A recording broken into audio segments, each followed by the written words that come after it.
blending worth having done, or will it cause you more frustration than good? Listen to this lady carefully and I will try to respond to every issue that she's raising up about grey blending. So I did actually try to use a demi-permanent hair colour on my roots like a few months ago now. Before I decided to grow out my grey, I thought, let me try grey blending.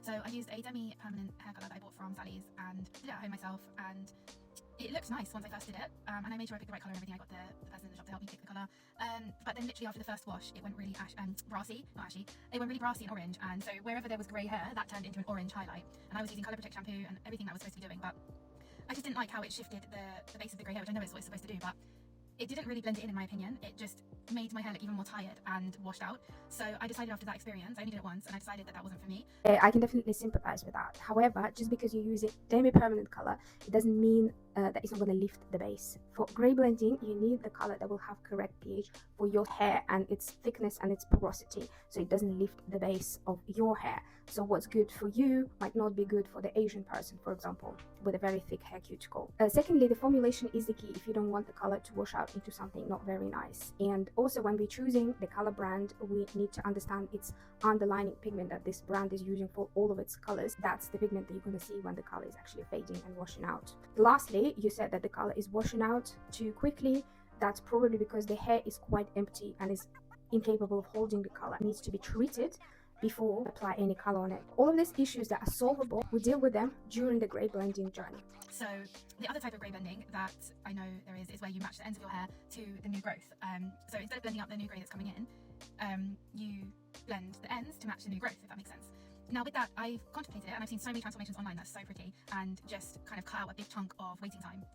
But that comes with its own issues, and I have abused bleach in the past, and so my hair is actually still recovering from that. So for me, I just don't think that grey blending is the answer, because it can cause more damage than good, and I don't want to compromise the health of my hair any further. Even though it is in a much better place than it has been, I feel like putting bleach on it is going to just set me back.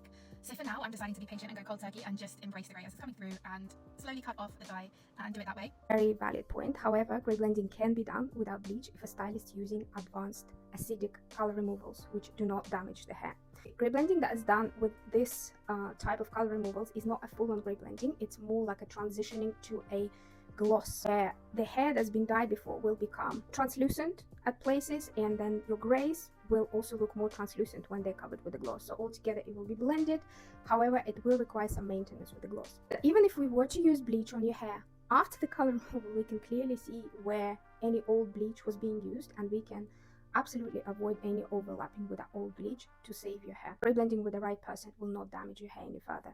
And the other thing I wanted to mention was that when you grey blend the hair and you match the ends to the top, you miss that whole journey. And as much as it's hard and it's long, I feel like it's important to shape the way you feel about the grey hair, because for me, like, even I'm 10 weeks in now and I've noticed a massive shift in my confidence and my acceptance of the grey hair. And if I was to go into a salon now and just make the whole thing match the roots, I feel like it would freak me out, because I'm not prepared to see that much grey yet. And as it's coming in slowly, I'm like slowly easing myself into it, and along with that, I'm growing as a person. So when you see these beautiful grey transitions, you have to understand that this grey color is not gonna last. Just 2 or 3 weeks time and the hair that's been processed will no longer look grey. So you don't need to worry about the fact that you're turning grey overnight. You're not going to be grey. And secondly, that's why I offer grey blending journeys, so that your psychology is also taking into account not just the color. If you are uncomfortable with the greys, we can opt from a denser coverage to a more translucent coverage and to a full transition to greys in the future if you would like to be, and all that happens gradually, so you have time to get adjusted and to get accustomed to it.